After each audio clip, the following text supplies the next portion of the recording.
قوم سمود نے بھی پیغمبروں کو جھٹلایا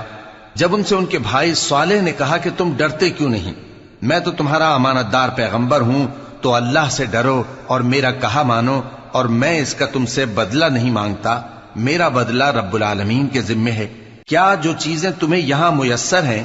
ان میں تم یوں ہی بے خوف چھوڑ دیے جاؤ گے؟ یعنی باغ اور چشمے اور کھیتیاں اور کھجوریں جن کے خوشے لطیف و نازک ہوتی ہیں، اور پہاڑوں میں تراش تراش کر پرتکلف گھر بناتے ہو، تو اللہ سے ڈرو اور میرے کہے پر چلو،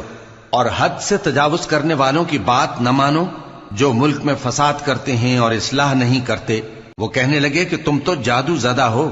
تم اور کچھ نہیں، ہماری ہی طرح کے آدمی ہو، اگر سچے ہو تو کوئی نشانی پیش کرو۔ صالح نے کہا دیکھو یہ اونٹنی ہے، ایک دن پانی پینے کی اس کی باری ہے اور ایک معین روز تمہاری باری، اور اس کو کوئی تکلیف نہ دینا